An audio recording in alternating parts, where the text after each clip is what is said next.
comunicação. Então vale a pena, né? Muito bom com a situação. Olá, no mês de junho deste ano de 2018, o número de inadimplentes no Brasil bateu recorde, 63 milhões e 600 mil pessoas.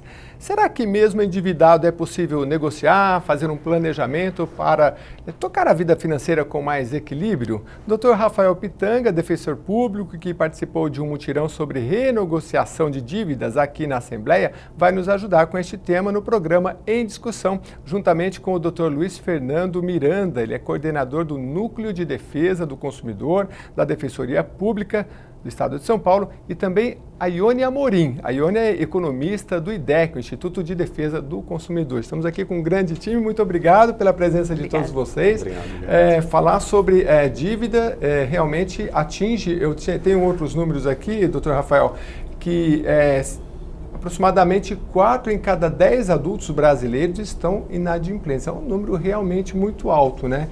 E eu queria que o senhor falasse um pouco do trabalho que a Defensoria tem, porque é um trabalho muito amplo. O que vocês fazem nessa área dos endividados? Muito obrigado pelo seu retorno.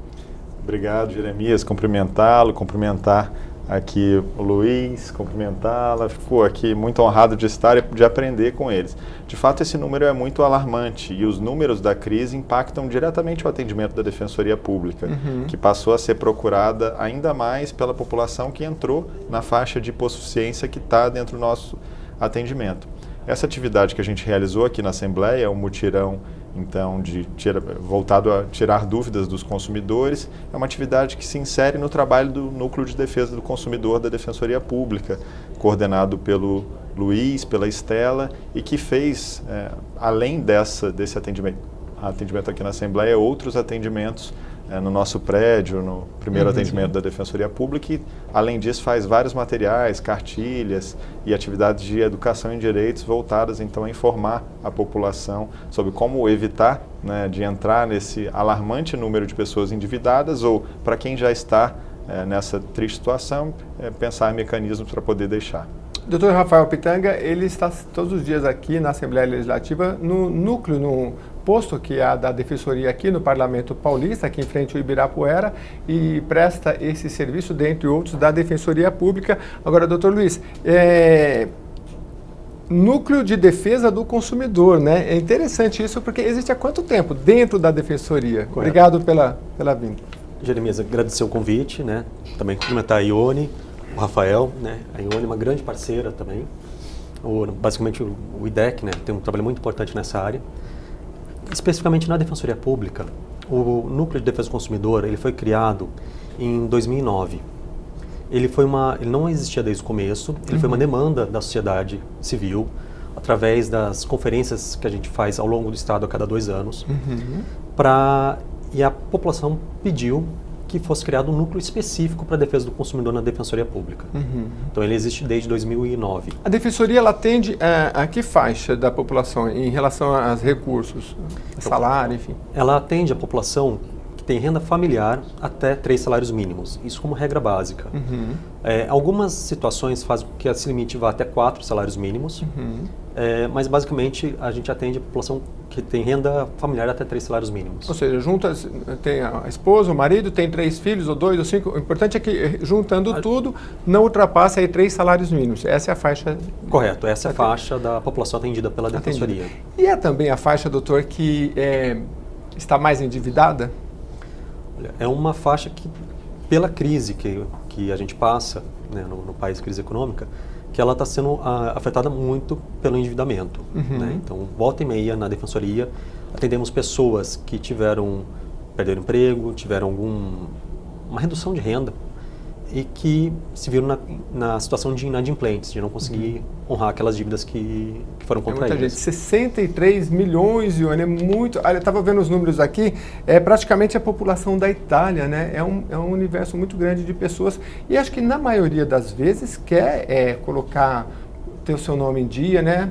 Não é só, Ione, eu acho que pela questão de você poder comprar de novo, mas acho que é a questão emocional também, né? A pessoa fica mais tranquila quando está com as contas em dia, mas infelizmente para mais de 60 milhões de pessoas não está sendo fácil. Essa é uma faixa de população que vocês atendem muito também no IDEC? Então, o IDEC é uma associação civil, né? Então, uma ONG. Ele trabalha muito em parceria com as entidades. Até agradecer aqui estar com o Dr. Rafael, Dr. Luiz, essa parceria com a Defensoria, com os PROCONs, enfim, para trazer esse problema, essa fragilidade que o consumidor enfrenta e muitas vezes não tem onde recorrer, e ainda bem que a gente pode contar com essas instituições para dar assistência.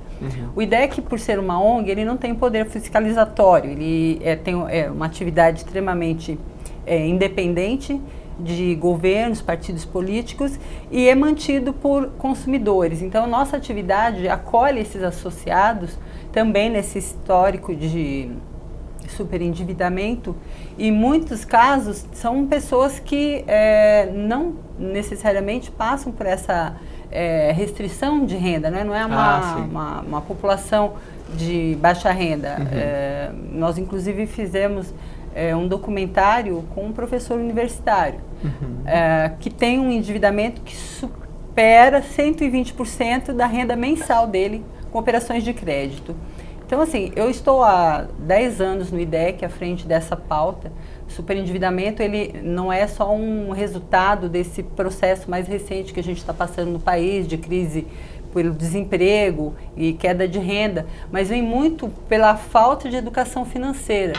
E a expansão do crédito ao longo desses anos, em alguns momentos com incentivo de programas de governo para que financiassem automóveis por períodos muito longos. Então, esse movimento todo trouxe uma população que não tinha familiaridade com crédito e acabou entrando nesse processo de tomar crédito. O próprio consignado, que é uma linha de crédito que tem uma taxa de juros bem inferior à média do mercado, e tudo isso trouxe essa realidade com uma oferta muito ostensiva. Então, hoje o que a gente tem é um pouco mais fragilizado por conta desse quadro de desemprego, redução de renda.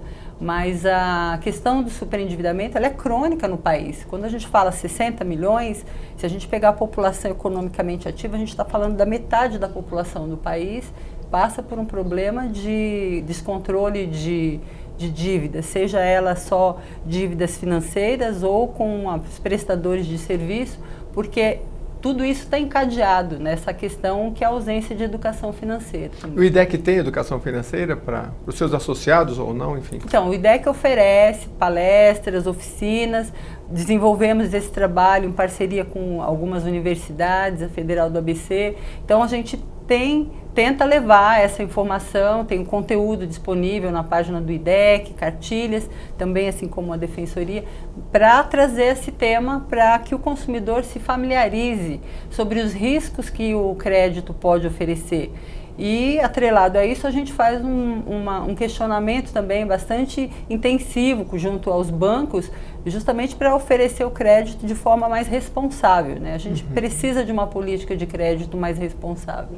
Política de crédito mais responsável. Doutor Rafael, a Ione falava, inclusive, para mim, anteriormente, da questão dos aposentados, né? Existe todo o consignado, ela estava me lembrando que não é só o aposentado, é o funcionário público, é a pessoa que recebe um salário e o banco que ela recebe tem um convênio, enfim. Mas principalmente em relação ao aposentado, recebe também, o senhor recebe muitas pessoas nesses mutirões, nesses atendimentos de aposentados, e qual é a orientação que a gente pode dar para essa faixa da população? A gente recebe, e é uma faixa da população que tem um nível de endividamento alto. Muitas vezes o problema que a gente atende está ligado para além do consignado. O consignado vai ter um limite regulamentado. Muitas vezes as instituições financeiras oferecem crédito sem a garantia, né, sem ser um crédito consignado, com uma taxa de juros mais elevada. Então, para além daquele limite já atingido no benefício previdenciário ou assistencial dessa pessoa, ela chega com histórico de outras dívidas, o que torna a situação ainda mais delicada. Porque quando ela comparece no nosso atendimento, para além de verificar se há taxas de juro abusivas e se há medidas jurídicas a adotar, quando a gente vai pensar nesse trabalho de educação financeira e de articular, então, que essa pessoa consiga no futuro, além de quitar essas dívidas, evitar outras, a gente encontra uma dificuldade, porque esse primeiro momento, que é quitar a dívida, fica muito difícil para essa pessoa. Como fazer uma renegociação quando no final do mês, dentro do público que a gente atende, a pessoa não tem uma sobra para fazer uma economia e a partir dessas economias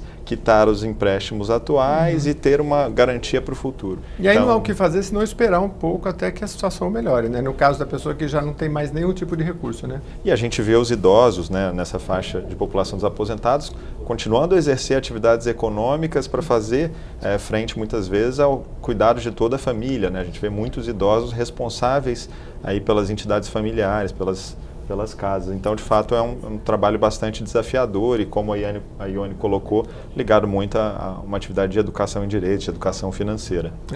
Doutor Luiz, em relação aos idosos, tem várias questões. Uma que a propaganda é muito intensiva, né? E a gente vê toda hora, você é pensionista, você não sei o que, né? E tome lá o empréstimo com as letras coloridas, né? E aí pode ter que um desempregado dentro da família, um filho, um neto, fala, mas, ô pai, eu vou, estou desempregado, o senhor podia pegar porque é mais barato, o senhor é consignado, o senhor consegue mais fácil, né? Aí mora um outro perigo também, né?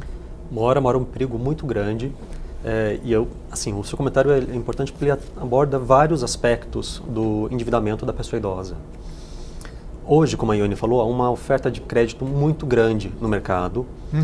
E quando a gente fala de empréstimo consignado, que é uma garantia a mais para as empresas, para os bancos, para as financeiras, a gente está falando de um empréstimo que praticamente não tem risco. Então a oferta de crédito é muito agressiva.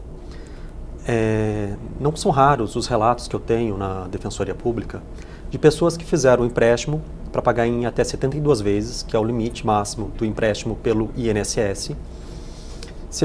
E aí, um parênteses, né, se ele for servidor público da Prefeitura de São Paulo ou do Estado de São Paulo, o prazo aumenta para 96 meses para pagar essa dívida do empréstimo consignado, que depois de pagarem 2, 3 anos do empréstimo, recebem ofertas para renegociar aquela dívida. Então a pessoa recebe um valor da financeira novamente, às vezes sem precisar, ou assim, às vezes ter uma finalidade específica para aquilo, e depois de pagar 3 anos de empréstimo, 36 meses, ela praticamente reinicia a dívida por mais 72 meses. Então acaba ficando uma dívida eterna para essas pessoas. E aí um outro ponto que você mencionou, como tem essa facilidade para os bancos, ou melhor, essa segurança para os bancos e para as financeiras com relação ao empréstimo consignado, e os juros são muito mais baixos, não é raro também que a pessoa idosa, querendo ajudar a família, às vezes um neto ficou desempregado, o filho está desempregado, quer ajudar, acaba fazendo um empréstimo para essa pessoa. E muitas vezes esse empréstimo na família, ele acaba não entrando e não sendo computado no endividamento das famílias. Você acaba falando de empréstimo, de endividamento com cheque especial, com cartão de crédito, com empréstimo consignado, mas às vezes os empréstimos entre familiares, como nesse caso, eles acabam ficando ocultos, né, nessas cifras que a gente fala. E é uma realidade muito grave também. Agora, 72 meses e até 96, eu estava tentando fazer a conta e prestando atenção ao mesmo tempo. São quantos anos? 72? 6 anos. 6 anos. Então, se você pegar 10 mil, aí você pega, vamos supor, você paga 3 anos, dos 10 mil você pagou, sei lá, você pagou 5, 6, aí vamos renegociar, aí fica mais 7, 8, então dos 10 já vai para 17, 18, aí vamos renegociar de novo. Uma coisa que era 10 mil, você de repente está pagando 15, 20 e vai embora. E aí isso, quando se diz, né, Ione, a questão da saúde, se usa o termo saúde financeira, você falou que é uma questão crônica, é como se fosse uma doença crônica também, Sim. né? Uma doença crônica financeira, né? Porque a pessoa já nem consegue contar mais com aquela pensão, com aquele salário na íntegra, né? Porque todo mês já vem quebrado e ela já está se acostumando, né? Mas não é saudável, né? Mas para quebrar isso também é complicado, né? Mas assim, a OCDE, em 2008, já classificou a questão do superendividamento como uma epidemia, né? Por conta dessa característica. A gente está falando lá em 2008, a crise internacional que afetou vários países. E aqui no Brasil, naquele momento, a gente vivia uma outra realidade. Mas como o momento em que você toma o crédito, você não percebe esse efeito, né? Na verdade, ele vem no segundo momento, que aí as famílias começam, muitas vezes, comprando veículos, por exemplo, que normalmente só presta atenção no valor da parcela e não considera todos os encargos que vêm junto com aquele financiamento, necessidade de contratar seguros, o custo de manutenção. Então, esses contratos ao longo desses períodos longos, que na ocasião, lá em 2008, chegou-se a financiar por 100 meses um veículo, então muitos desses contratos foram abandonados no meio do caminho, por incapacidade de pagamento. Então, esse fenômeno do atraso, as altas taxas de juros do cartão de crédito, do cheque especial, porque normalmente quem faz o consignado, né, ele não gera inadimplência. Então, onde que essas famílias vão compor a sua renda para o seu custeio mensal? É no cartão de crédito, é no cheque especial. Tem caso, por exemplo, de um aposentado que ele vai num banco, nos bancos mais conhecidos aí, que ele recebe, fez um empréstimo consignado, uma taxa baixa.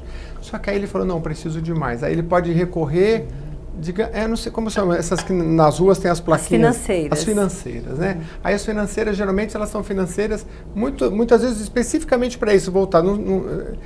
Trabalha como um banco, mas ela é especificamente voltada para isso. Ela pode fazer também, já fez no banco, ela pode fazer mais um fora?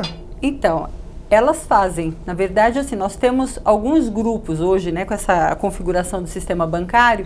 Nós temos os bancos tradicionais, nós temos as financeiras, nós temos os correspondentes bancários, que também já são esses escritórios, lojas que a gente encontra pelas cidades, que já se especializam em algumas modalidades de crédito. E temos também as chamadas fintechs, que são essas empresas de tecnologia financeira, que também já vêm para disputar esse mercado. Então, o que nós temos hoje é uma quantidade muito grande de ofertantes de crédito e, efetivamente, essas empresas que fazem a concessão do crédito para o negativado ou para quem já tem a margem de consignação comprometida, vem com taxas de juros de 800% ao ano, que é assim, coloca o consumidor no cenário, né, que a gente acompanha, acho que aqui na Defensoria, que acolhe esses casos no dia a dia, que a pessoa não tem capacidade de pagamento, e aí vem o questionamento, mas como que uma financeira ou um banco concede crédito para uma pessoa que já está com a sua margem totalmente comprometida? E às vezes até negativado. Doutor Rafael, nesses casos, é sempre um ônus que a pessoa tem que pagar além do financeiro, porque não sei qual o nível acho que depende muito de caso a caso de saber se é possível questionar na justiça aquele juro se está exorbitante ou não, né? Mas mesmo assim é um processo demorado, enfim, né? Como é que tem sido na prática? Há uma dificuldade grande, primeiro, no acesso à informação. Essa falta de conhecimento técnico dessas áreas impacta muito a população necessitada, a população carente. Então, para além de taxas abusivas, hoje em dia o Banco Central disponibiliza a taxa praticada pelas instituições financeiras, a taxa média. Muitas vezes a gente vê que no público que a gente atende, a taxa está muito acima da média praticada por aquela instituição. Então, a gente pegou um caso, para dar um exemplo, de uma financeira, a média dela era cerca de 770% ao ano, a taxa de juros praticada. Num caso que chegou aqui no nosso posto, para aquele cidadão foi cobrado 980% ao ano. E era uma pessoa com muita dificuldade de compreensão. Ele foi na financeira fazer um empréstimo consignado e saiu com o empréstimo com débito em conta, em condições muito negativas para ele enquanto consumidor. Então, a gente tem que, de fato, avançar em obrigar também as instituições financeiras a respeitarem os limites de crédito que devem ser oferecidas. Elas podem ser multadas também por alguma agência? A gente tem órgãos de defesa do consumidor que tem esse trabalho fiscalizatório e também o Banco Central que faz os acompanhamentos. Não sei se o doutor Luiz tem aí os casos de multa, de aplicação, nesse histórico que o núcleo acompanha. E a gente tem também conseguido, na linha do que você perguntou sobre a velocidade dessa renegociação, a gente tem utilizado as ferramentas extrajudiciais primeiro para tentar obter um resultado mais rápido. A Defensoria tem um peso, assim como o PROCON, né? Que uma vez que vocês chegam a enviar uma carta, talvez, para tentar... Sim, um ofício da instituição, ofício. ou os portais, né? Hoje, imagino que a gente deva comentar do portal consumidor.gov.br, que tem sido muito efetivo também no atendimento à população e que o cidadão pode utilizar de casa mesmo, sem a necessidade de procurar a Defensoria ou um advogado. Fica bem atento aí, porque no segundo bloco eu vou falar mas bastante sobre esse portal, que eu quero que os doutores esclareçam o que é o portal www.consumidor.gov.br, que você vai poder entrar lá e preenche tudo direitinho, mas a gente vai explicar no segundo bloco. Antes, eu queria voltar com o Dr. Luiz Fernando para ele falar um pouquinho mais do trabalho da Defensoria, que o senhor falou que existe desde 2009, portanto aí há 9 anos, né? E não é um atendimento direto, mas como é que é esse trabalho de defesa do consumidor realizado na Defensoria, que São Paulo tem um núcleo específico, é isso, né? Isso, na verdade é um núcleo que atua para o estado inteiro e os núcleos especializados na Defensoria Pública, eles são voltados para a atuação coletiva, uma atuação estratégica, uma atuação inclusive envolvendo políticas públicas.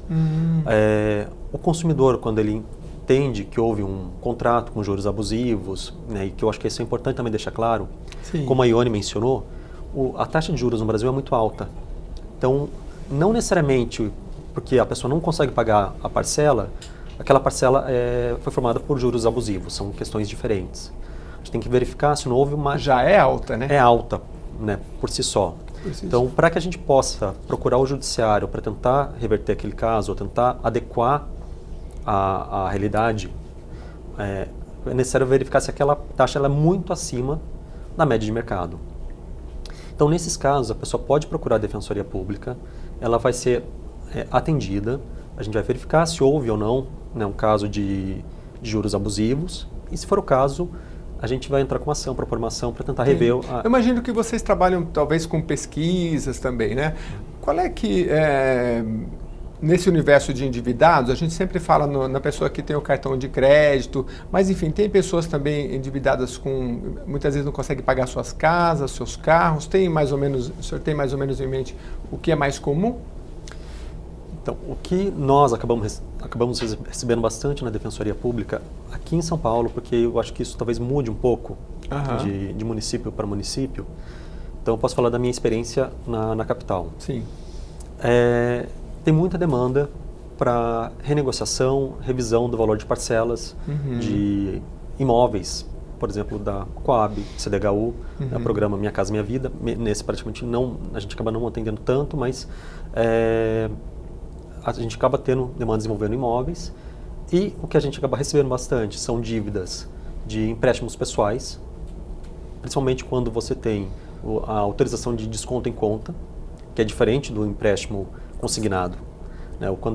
Quando há um desconto em conta, isso, apesar de ser uma garantia para a instituição financeira, nem sempre a gente verifica que isso se reverteu em algum benefício para o consumidor. Por exemplo, uma taxa de juros melhor. E dívidas com cartão de crédito. Quando a pessoa procura a Defensoria porque ela já não conseguiu pagar algumas faturas e ela procura para tentar ou renegociar a dívida ou rediscutir essa dívida. Ione, todo tipo de dívida não é boa, né? Mas a gente falou aqui da questão do imóvel, porque assim, uma televisão que está atrasada, quer levar de volta, leva a televisão, eu não vou morrer, mas o imóvel é complicado, né? Aí tem uns que são mais complicados. O imóvel, por exemplo, ele tem um prazo específico para que a pessoa tem que pagar para não ir para leilão, né? Acho que são 3 meses, né? Vocês têm orientação nesse sentido? Sim, acho que até complementando aí os dados que o Dr. Luiz colocou, eu faço monitoramento de algumas estatísticas do Banco Central. Na composição da inadimplência, hoje a linha de crédito que gera que concentra maior número de atrasos é o cartão de crédito. Isso atinge 36% da composição de todas as modalidades de crédito. Aí ela vem em seguida de dívidas recompostas, ou seja, dívidas que somam cheque especial, empréstimo, cartão de crédito e geram um novo contrato. E depois vem o cheque especial. Essas outras linhas de crédito, como financiamento de veículos, financiamento de imóveis, elas têm uma participação menor porque são dívidas com garantia. Então, o consumidor que tem uma dívida do financiamento de um imóvel ou de um veículo, se ele deixar de pagar com 3 parcelas, esse imóvel, esse veículo pode ir a leilão ou pode ser retomado pelo financiador. Então, nessas situações, o consumidor ele vai atrasando as outras coisas até chegar nessa dívida que a situação dele já está bastante complicada. Imagino que essa realidade... Você fala atrasando tudo até chegar na casa, por exemplo, que deve ser o último, né? Porque até no dia a dia, no IDEC, a gente sempre fala, as dívidas com garantias, elas devem ser priorizadas, né, no momento com de garantia, por exemplo, casa e carro. Isso, é a hipoteca, é assim, aquele direito que a empresa que financiou tem de retomar o bem pela falta de pagamento. Agora, cartão de crédito com 36% desse total de endividamento, né? Vou fazer uma pergunta bem direta para a Ione, qual é o momento, então, de quebrar o cartão de crédito? Tem pessoas que é indicado falar, você não tem jeito, você vai ter que quebrar o seu cartão e acabar, porque tem pessoa que, porque é a facilidade, né? Tem pessoa que consegue controlar e tem pessoa que não consegue, né? O cartão é um meio de pagamento, com uma linha de crédito acoplada, associada ali. Então, quando você utiliza o cartão de crédito apenas como meio de pagamento, para ter uma melhor organização, para juntar pontos, para milhagens e tal, nesse momento, você pode ter uma relação melhor com o cartão de crédito. A partir do momento em que você não consegue pagar a fatura integralmente na data do vencimento, ele já não é mais uma ferramenta que está te ajudando financeiramente. Mas mesmo podendo pagar, pode começar a sair do controle, né? Porque você já pode estar comprometendo 30% do seu salário, 50%, daqui a pouco 60% e aí vai, né? Então, ainda estou conseguindo, mas já está uma coisa exagerada. Então, aí é outra coisa do limite, né? Desculpa te interromper. Claro. É a questão do limite. O limite que você vai administrar o cartão ou o cheque especial também, que é uma linha que tem, são as linhas rotativas, né? Porque tem a taxa de juros que ela não é fixa em parcelas, então ela é acumulativa. Nesses 2 casos, o que a gente percebe é que você tem que olhar o limite da sua renda e não o limite que é concedido pelo banco ou pela administradora do cartão de crédito. E geralmente a gente olha e fala, nossa, que maravilha, esse é o de problema. Limite, né? Eu nem ganho isso, que maravilha, né? Mas aí é uma ilusão, né? E tem que estar atento, né? É a ilusão e é o lado que está associado à falta, à ausência de educação financeira. De educação financeira. De orientação para que, olha, não comprometa a sua renda mais do que a sua capacidade de pagar. Então, acho que começa lá atrás esse processo. Eu vou para um rápido intervalo e a gente volta no segundo bloco para falar exclusivamente da educação financeira e para falar você que já está endividado, se está entre esses 4 brasileiros em cada 10 adultos que está endividado, preste bastante atenção porque nós vamos falar sobre o site e como você pode ter os caminhos para renegociar e a orientação para você renegociar a dívida. A gente volta já.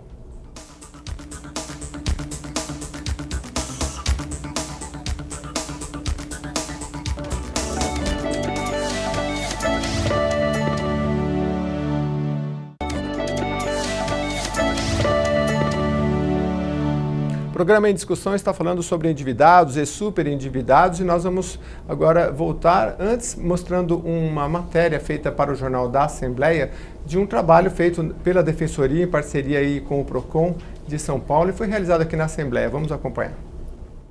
Adriano descobriu que tem uma dívida de R$ 1.188 com instituições financeiras. Assim que soube do mutirão, veio tentar resolver o problema. Tinha algumas pendências e aí foi passado para cá o endereço para a gente estar entrando em contato com as dívidas que a gente tem para estar conseguindo limpar o nosso nome, né? E aí eu estou aqui para tentar descobrir dos que trata algumas dívidas que eu desconheço. Assim como Adriano, cerca de 62 milhões de consumidores estão com as contas em atraso e muitos querem aproveitar o 13º salário para quitar as dívidas. Os dados são do SPC, o Serviço de Proteção ao Crédito. Por isso, durante toda essa semana, o Procon organiza um mutirão de renegociação de dívidas. O cadastro pode ser feito pelo site consumidor.gov.br. Na Assembleia Legislativa, o evento conta com o apoio da Defensoria Pública. Qualquer pessoa pode usar essa plataforma, o consumidor.gov, para encaminhar propostas de negociação das dívidas com as instituições financeiras. Essa pessoa precisa fazer um cadastro na própria plataforma e qualquer pedido tem que ser em nome próprio. E os bancos vão entrar em contato com essa pessoa para informar se aceitaram a proposta de acordo ou oferecer uma contraproposta, se for o caso. Com a ajuda da Defensoria Pública, o consumidor recebe todas as informações para renegociar os valores. O objetivo é quitar a dívida e limpar o nome.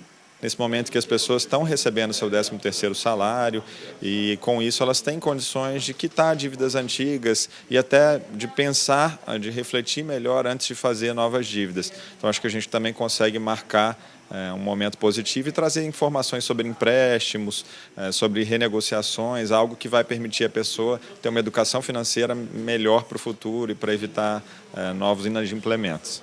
Adriano está disposto a quitar todas as dívidas e começar 2019 diferente. Meu presente é entrar em 2019 com o nome limpo. Eu não quero roupa, não quero nada. No momento eu só quero ter o meu nome limpo, meu crédito de novo na praça. Isso para mim seria o máximo para mim. E eu estou correndo atrás e acredito que até o dia 31 de dezembro eu vou liquidar. Doutor Rafael, acho que o senhor ajudou o Adriano e passou muita gente aí. Foi um mutirão rápido, né, aqui na Assembleia, mas deu para fazer um bom trabalho, né? Não sei se o Adriano já resolveu o problema dele. Esse tira-dúvidas que foi realizado pela Defensoria Pública e quem conduziu a justiça seja feita foi o doutor Luiz, esteve à frente dos atendimentos, junto com o doutor Edgar, nosso defensor assessor civil. Ele atendeu no dia cerca de 20 pessoas e no decorrer dos próximos dias, dos dias seguintes, mais cerca de 40 casos ao todo. Em paralelo, teve outras atividades que foram realizadas e o núcleo desenvolveu um mutirão de atendimento no centro, né? O doutor Luiz vai trazer números bastante positivos de número de dados de atendimento, mas nos casos que a gente fez aqui, utilizando o portal consumidor.gov, o prazo de resposta foi de 10 dias. Então, essas pessoas, passado esse prazo, devem retornar, se tiverem interesse numa explicação mais aprofundada sobre, né, a resposta que foi dada pelo prestador de serviço, pelo fornecedor, enfim, elas vão voltar na Defensoria e a gente está à disposição para complementar aquela orientação inicial. É importante saber que esse site, doutor, obrigado, o www.consumidor.gov.br é um site oficial ligado à Secretaria, Secretaria Nacional do Consumidor do Secretaria Ministério Nacional da Justiça. do Consumidor do Ministério da Justiça, né? Então eu queria que o doutor Rafael e também o doutor Luiz Fernando explicassem, porque a pessoa pode ir na Defensoria quando tem esse mutirão, enfim, mas ela pode entrar em casa mesmo, no site, ou onde ela tiver acesso e ir lá. Para que tipo de pessoa serve, que caso que é mais indicado a pessoa renegociar por meio do portal? Então, o portal, na verdade, ele não é só para renegociação de dívidas, ele serve inclusive para reclamações de alguns outros serviços. A única restrição do portal, se a gente pode dizer assim, é que a empresa, que o fornecedor, ele tem que aderir ao próprio portal. Então você não pode chegar lá e fazer uma reclamação contra qualquer empresa, só aquelas que estão previamente cadastradas nesse portal. Mas muitas estão, grandes bancos devem estar, né? Muitas, grandes bancos, operadoras de telefonia. Grandes lojas, operadoras de plano de saúde. Telefonia, você falou plano de saúde. Tá, tem muita... Algumas concessionárias de serviço público, apesar de algumas ainda terem alguma restrição a entrar, o que é realmente preocupante. Mas aí como é que eu entro, vai ter um campo lá, e aí eu coloco os meus dados, a pessoa tem algum tipo de receio, fala, eu não sei se eu posso pagar agora, vou colocar meus dados. Para essa pessoa, o que a gente pode dizer? Porque acho que as pessoas têm um pouco de receio às vezes. Ela está devendo, fala, vou colocar lá, e aí? Isso, nessa plataforma tem um campo específico que é para negociação de dívida. Durante o mutirão que foi feito pelo Procon Paulistano, que teve o apoio da Defensoria Pública, do IDEC, da FEBRABAN, que foi do dia 30 de novembro até o dia 7 de dezembro de 2018, a gente usava essa plataforma para que as pessoas pudessem indicar para os bancos quais dívidas elas tinham, qual era a capacidade de pagamento que elas tinham e tentar fazer uma proposta de acordo que fosse uma proposta que ela tivesse condições de pagar. E ela mesma coloca, vamos supor, eu devo 1.000, eu posso pagar 10 de 100. Ela põe isso lá no site? Ela pode colocar isso e aí vai ser uma questão do banco, da instituição financeira, concordar ou não com a proposta. E é tudo eletronicamente? O banco ele vai responder eletronicamente para a pessoa ou não? O banco ele tem que entrar em contato dentro de 10 dias com a pessoa. Pode ser meio eletrônico ou pode ser através de uma ligação, por exemplo, para informar se concorda, se não concorda. Pode ser que o banco queira fazer uma contraproposta, então o valor oferecido... Mas aí, geralmente a pessoa no site ela tem uma senha, ela volta lá, quero ver se veio a resposta. está vinculado ao perfil dela. Ela vai ter pelo número do CPF, do e-mail que ela utilizou, e mais a senha pessoal, ela entra e acompanha todas as reclamações que ela tem. Olha, que legal. Quer dizer, ali o banco ela já tem uma resposta, enfim, né? Ô, Ione, existe sempre uma questão emocional e quando a gente fala de educação financeira, não tem? Às vezes a gente fala, pô, não vou nem olhar meu extrato, porque esse mês, como é que a gente encara isso, né? Porque acho que está dentro da educação financeira. O melhor é encarar mesmo, né? Não tem como fugir. Na verdade, a gente entende que a população, de modo geral, ela tem uma dificuldade de lidar, justamente porque não sabe que não vai conseguir cumprir e afasta aquela possibilidade de enfrentar. Não acompanha o movimento da conta bancária, não sabe que está caindo ali, não acompanha o saldo da fatura. E essa negação é uma forma de evitar lidar com esse problema, por não ter essa capacidade de se organizar. Né? Isso a gente entende. Isso é comum? Que é comum. E assim, isso acaba gerando um desgaste, leva muitas pessoas a um quadro de depressão. O superendividamento, a gente viu aqui no personagem agora há pouco, que falou sobre... Tudo que ele queria na vida, ele não quer presente, não quer nada. Ele quer ter as dívidas pagas. E isso é uma coisa muito cara para o cidadão brasileiro. Sobretudo, o quanto mais baixa a renda, é o nome limpo, é o seu principal bem que ele tem. Então, é uma situação difícil, delicada, traz muito sofrimento, sim. Lidar com isso, há uma necessidade de ter mais espaços para que as pessoas possam buscar essa solução.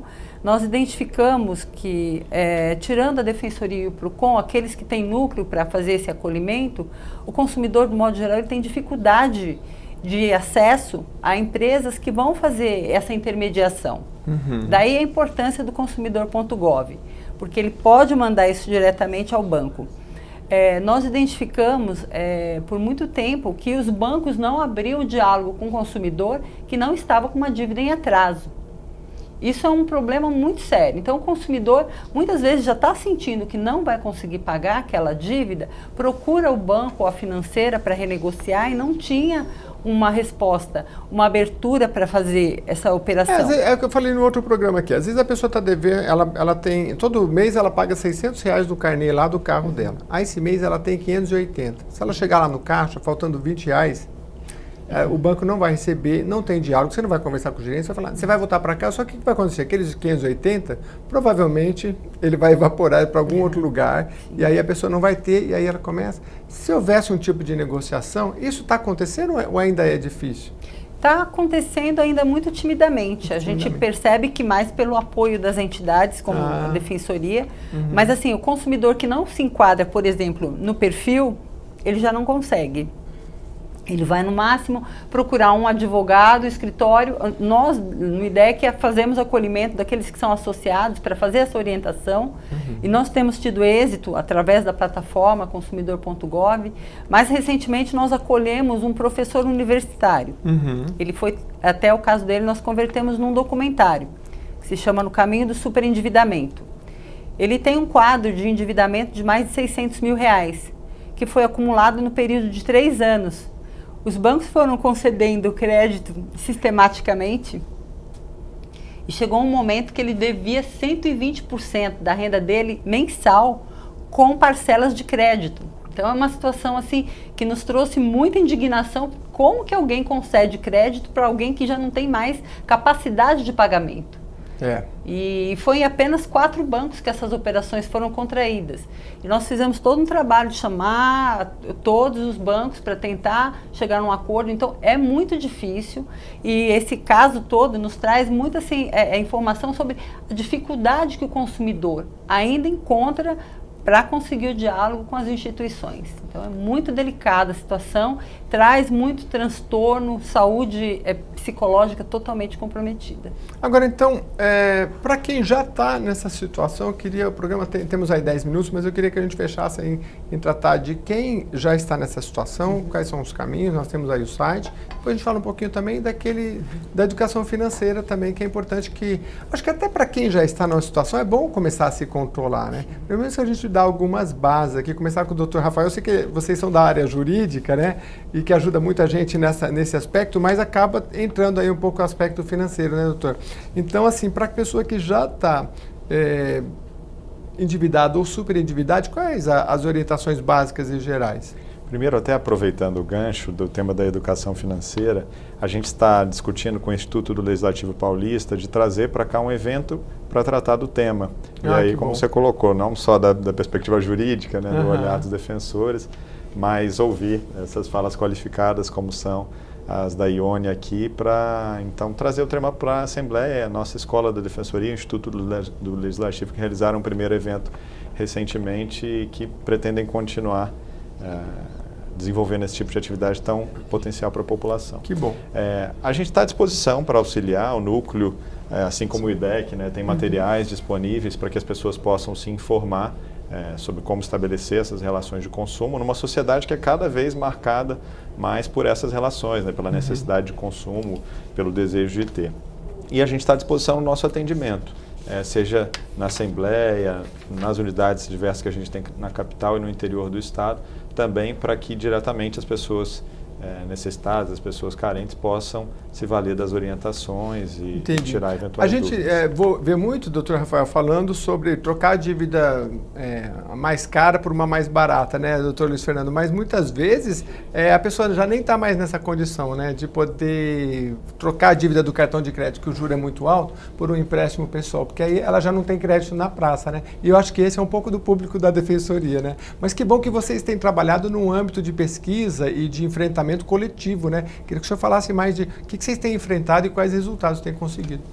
Então, eu concordo. Eu acho que um dos passos seria, para que a pessoa pudesse se recuperar, tentar renegociar a taxa de juros que ela tem. Então, às vezes tem um empréstimo, um cartão de crédito que tem uma taxa maior, já que não iria conseguir pagar a fatura, talvez trabalhar com empréstimo pessoal que tem uma taxa de juros menor para conseguir um produto um pouco melhor. Mas isso o banco não vai conceder se ele não tiver, se tiver com o nome negativado, né? Correto. Ou poderia? E aí, acho que não. Né? Hoje no Brasil a gente não tem instrumentos adequados para tratar da situação do superendividado. E esse é um problema.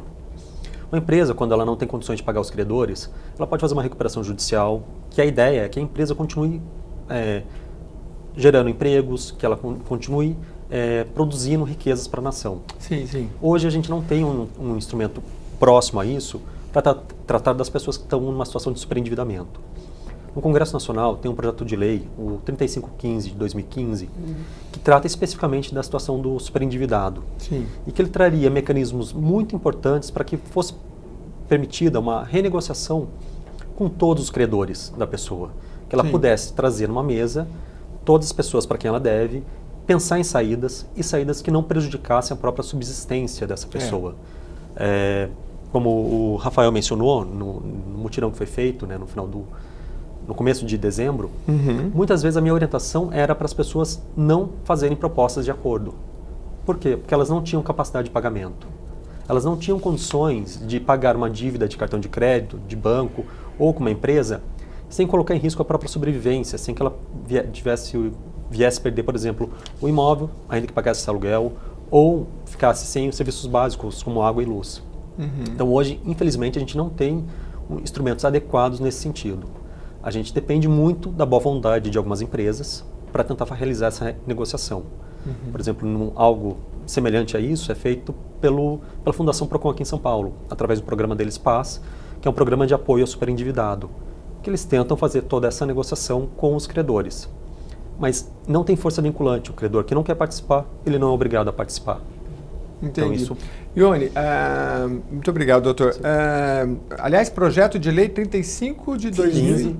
35 de 2015. A gente sabe que no Congresso, na Câmara e no Senado, você tem a oportunidade de entrar lá nos projetos e, inclusive, colocar lá se você é favorável ou não. Então, entra lá, dá uma lidinha no projeto, que é bem interessante.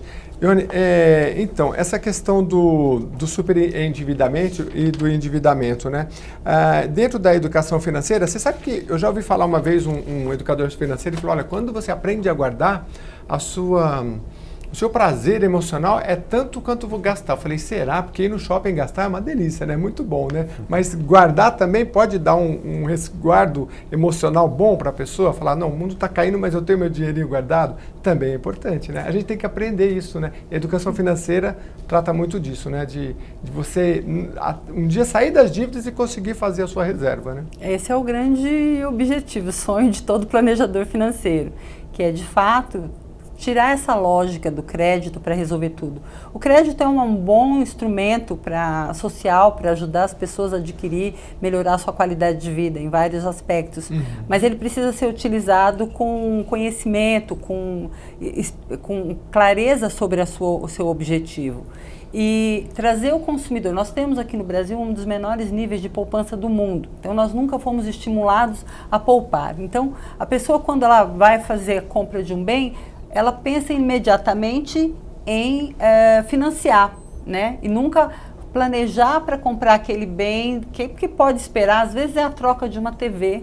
Uma TV que você já tem, aquela você já não está mais satisfeito, que é uma melhor. Então, é importante inverter essa lógica. Se você tem um bem que você pode consumir dentro de uma outra lógica de planejamento, vai juntando dinheiro da mesma forma que você estaria pagando as parcelas. Então, são muitos princípios como esses que a gente precisa ainda estimular o consumidor a também fazer reservas, né, dentro do seu planejamento. Não importa quão pouca a sua renda, mas se planejar, ter o controle mensal dos seus gastos.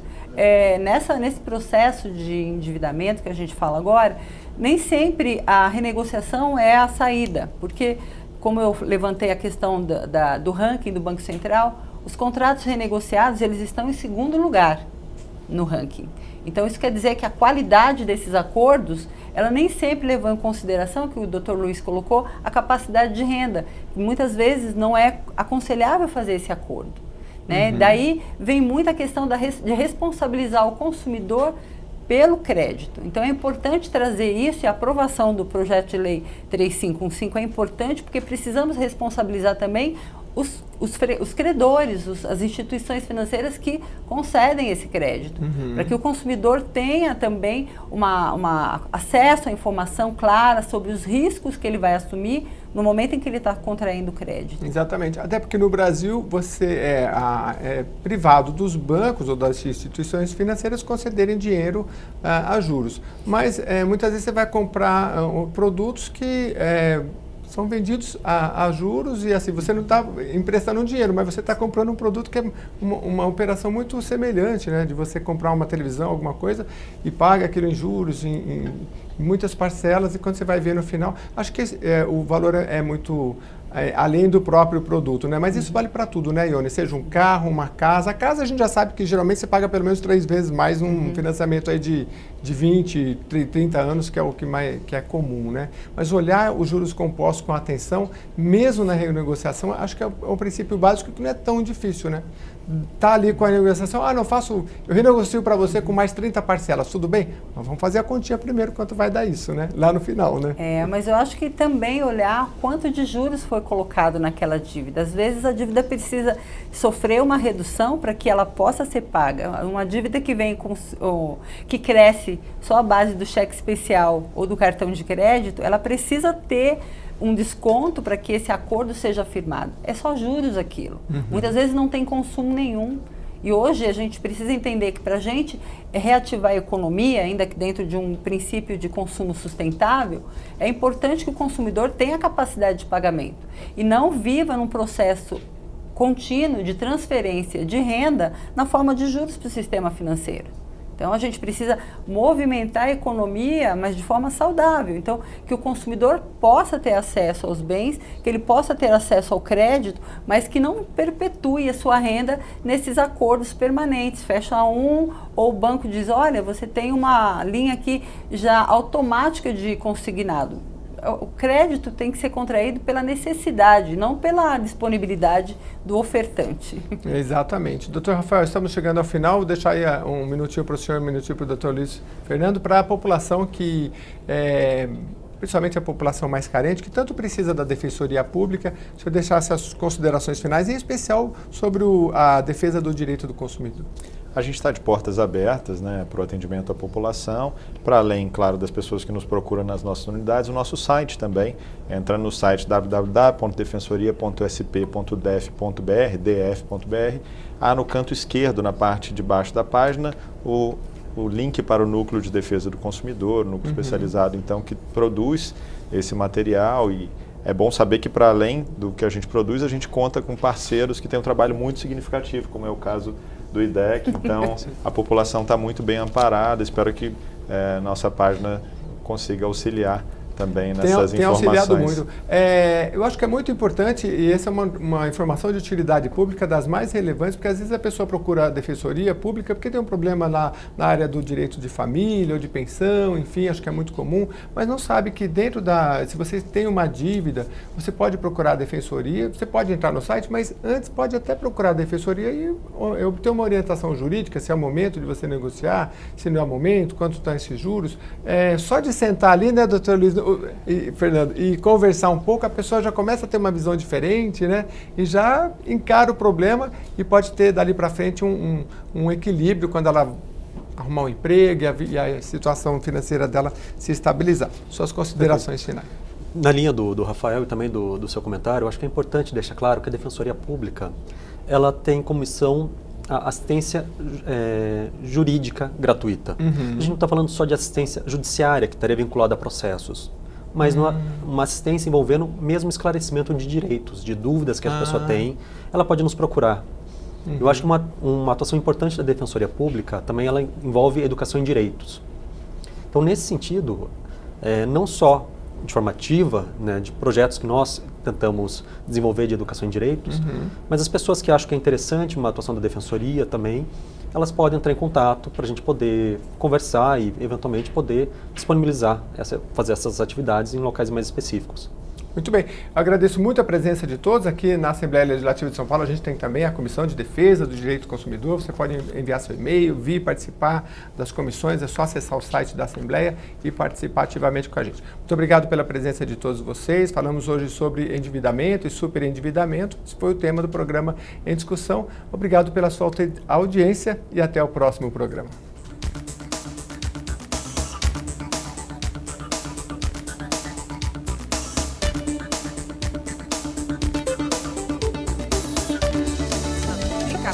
Vale a pena, né? Uma situação.